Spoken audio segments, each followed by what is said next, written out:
Et c'est le moment de discuter avec les acteurs. Eric, bonjour. Bonjour Tanguy. William, bonjour. Bonjour Tanguy. Aujourd'hui, mercredi, c'est un jour doublement intéressant.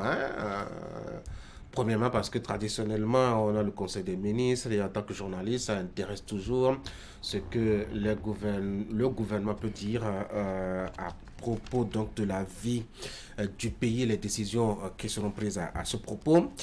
Mais ce qui est intéressant aujourd'hui, c'est qu'à l'Assemblée nationale, on aura en tout cas l'ouverture de la session extraordinaire qui va connaître des sujets qui ont provoqué, je dois dire, la polémique ces derniers temps, la révision de la Constitution et ou du code électoral. Les deux sujets sont inscrits donc, je dois dire, à l'ordre du jour de cette session. On verra bien ce que ça va donner. Eric, tendance? Qu'est-ce que vous pensez qu'il va se passer, même si vous n'êtes pas beaucoup? Non, bon. On a quand même vu les débats, les acteurs prendre position, etc. Aujourd'hui, les choses vont s'ouvrir. Certainement, on va affecter le document officiellement aux députés afin qu'ils y jettent un coup d'œil. On n'aura pas grand-chose à se mettre sous la dent aujourd'hui. Absolument, puisque les différentes positions sont déjà connues à l'avance. Ces dernières semaines, nous avons vu les formations politiques, bien entendu, afficher leurs différentes positions sur cette proposition de loi. Et donc, peut-être qu'au Parlement, les débats vont peut-être refléter aussi ces positions déjà connues. Mais le plus important, c'est que les députés gardent à l'esprit que nos concitoyens un regard véritablement très pointu sur ce qui se fera du côté du Parlement. Et que donc, en fonction de ça, qu'ils puissent véritablement s'animer de bonne foi pour que les inquiétudes des uns et des autres soulevées ces dernières semaines au sujet d'une révision ou non, ou pas, ne soient pas véritablement la question essentielle à aborder, mais pourtant, de pouvoir essayer de trouver des mécanismes qui vont nous permettre d'éviter les crises à l'occasion des élections générales de 2026.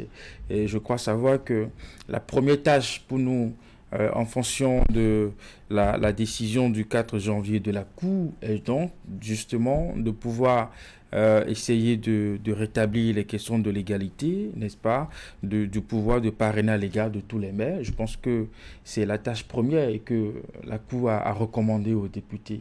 Et je pense que dans ce prolongement, si il faille forcément, véritablement réviser la Constitution, il est souhaité que le consensus soit trouvé. William? Il se peut même que le sujet sur la révision de la Constitution ne soit pas sur la table des députés aujourd'hui. Parce que, vous savez, il y a 12 sujets au programme de cette plénière d'aujourd'hui, mercredi 21 février. Donc, il est bien possible que, par ordre, parce que si vous voyez l'ordre de publication de ces sujets en discussion, la révision de la Constitution et la modification du code électoral sont les deux derniers sujets. Ils sont au bas du tableau. Donc, en fait, il est bien possible que si on commence par ordre, je ne dirais pas alphabétique, mais par ordre de préséance, où on respecte l'énumération faite, il est bien possible qu'on n'en parle pas aujourd'hui. Maintenant, si on en arrivait à... Peut-être qu'on en parle au milieu de la nuit. Au milieu de la nuit, peut-être. C'est bien possible. Un député nous a dit ici que les pratiques parlementaires sont si complexes si denses que parfois qu'elles amènent à y aller nuitamment la plupart du temps. On salue les dévouements. Oui, c'est un gros service. Au service de la République.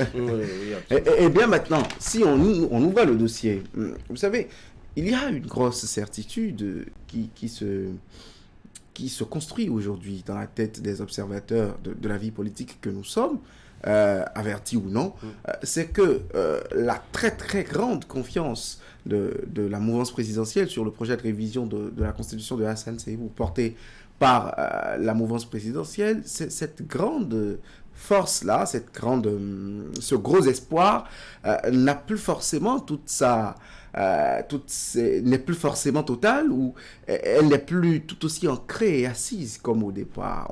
On sent la possibilité d'un échec. On se dit il pourrait ce projet pourrait ne pas avoir, l'assentiment de tout le monde pourrait ne pas recueillir l'avis favorable, notamment du groupe parlementaire Les Démocrates, qui, au cas où toute la majorité politique présidentielle serait acquise au Parlement, aurait son droit de veto au niveau de la recevabilité avec un député de plus pour atteindre 82 députés à la recevabilité du projet de révision de la Constitution et de l'autre côté, au cas où la recevabilité était actée pour l'adoption de la proposition de loi, aurait un veto également avec 7 députés pour réunir 88 députés. C'est comme si aujourd'hui la mouvance présidentielle a trouvé un plan B. Oui, nous sommes d'accord pour la révision de la Constitution, nous voulons y aller, si les débats s'ouvrent et que nous trouvons le consensus, c'est intéressant. Mais par contre, si nous n'y arrivons pas, nous avons le code électoral que nous proposons.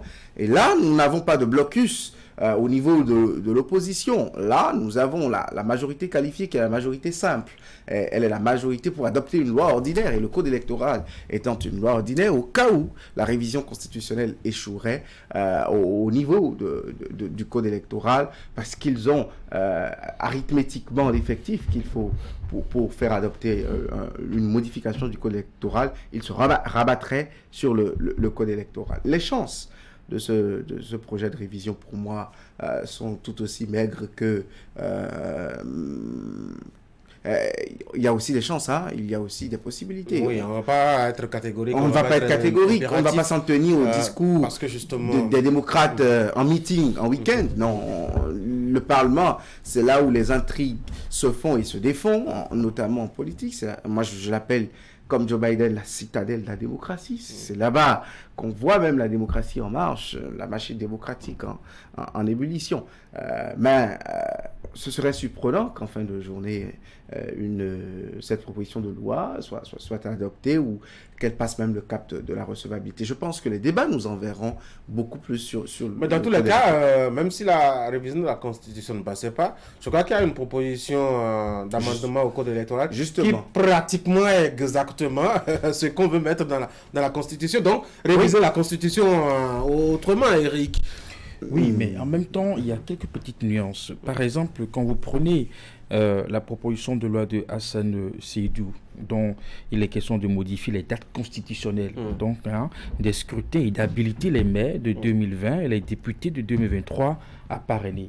Au même moment, son collègue de l'Union progressiste, Akeda Tondé, du groupe parlementaire UPR, offre plutôt au contraire de ne pas toucher la Constitution, mais plutôt au code électoral, en réduisant de 15 jours prévus pour le dépôt des candidatures à la présidentielle, histoire d'habiliter les maires et députés de 2026, tous à égalité de pouvoir de parrainer les candidats à la succession de Patrice Talon. Donc, vous savez, finalement, on se demande qui va accompagner qui dans son initiative. Finalement, je pense que si chaque je crois que l'UPR est un plan B, doit-on dire. Justement. Au cas où la révision de la Constitution n'aboutirait pas, je crois. Oui, et il se peut justement que cela ne soit pas le cas. On peut peut-être tenir compte de ce qu'on n'a pas réussi à trouver un consensus, de ce que plusieurs autres formations politiques n'accompagnent pas justement cette initiative, justement, et trouver vraiment la formule de toucher seulement le code électoral. Mais le plus important, c'est de faire en sorte qu'en 2026, selon la position de l'Union progressiste le renouveau, que ce soit les élus de 2026 qui soient habilités justement à faire le parrainage. Après, pourquoi le parrainage intéresse si tant ? Je me pose la question. Pourquoi ne pas laisser les députés en exercice actuellement ou les maires, n'est-ce pas, de parrainer les candidats de 2026. Je pense que la question se pose aussi à ce niveau où on a le sentiment qu'on peut mieux peut-être contrôler les candidats en 2026, s'assurer de ce que les proches, les fidèles puissent vraiment accéder aux listes afin de pouvoir mieux négocier, n'est-ce pas, les parrainages que de pouvoir compter sur les élus que nous avons aujourd'hui qui seront peut-être moins influençables, n'est-ce pas, à l'effet de faire évidemment le jeu électoral. L'Union progressiste, le renouveau, ramène les Béninois à la pertinence du débat fait à la veille de cette proposition de loi de Hassan Seydou ou juste au lendemain. Vous savez, tous, ou presque tous, ils s'accordaient, société civile, opposition et bien d'autres acteurs, ils s'accordaient sur le fait selon lequel on n'avait pas besoin de retoucher à la Constitution pour rétablir l'égalité dont a parlé le juge constitutionnel, en fait.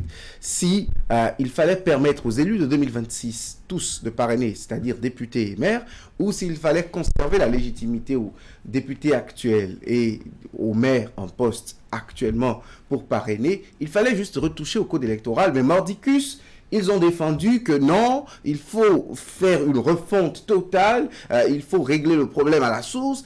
Finalement, eux-mêmes, ils ont trouvé la thérapie. Ils ont trouvé qu'en réduisant seulement de 15 jours dans le code électoral, on peut régler ce problème et passer à autre chose. Donc, en fait, on est d'accord que s'il y a une solution qui est à portée de main et qui permet d'éviter la frilosité que suscite la révision constitutionnelle, adoptons-la. Et je pense que là-dessus, ils sont en train de revenir en de meilleurs sentiments.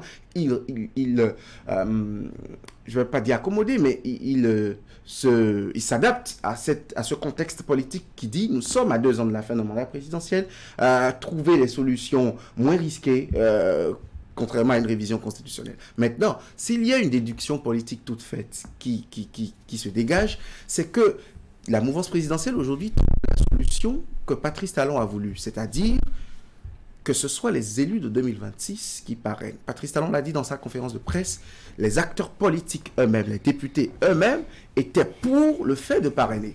C'est-à-dire, quand vous lisez la proposition de loi de Hassan Sebou, c'est la réorganisation des dates, le mandat présidentiel écourté, le mandat parlementaire allongé de quelques jours, donnait plein pouvoir aux élus de la 9e législature de pouvoir parrainer. C'est-à-dire, ils ont leur carte à jouer, ils ont les coudées beaucoup plus franches. Mais maintenant, avec le code électoral du groupe parlementaire Union progressiste, le renouveau, c'est la volonté du président de la République. Donc, un peu à corps défendant, il s'adapte et où il se positionne par rapport à cette volonté du président de la République de dire qu'en 2026, ce sont les nouveaux élus qui ont la légitimité d'y aller.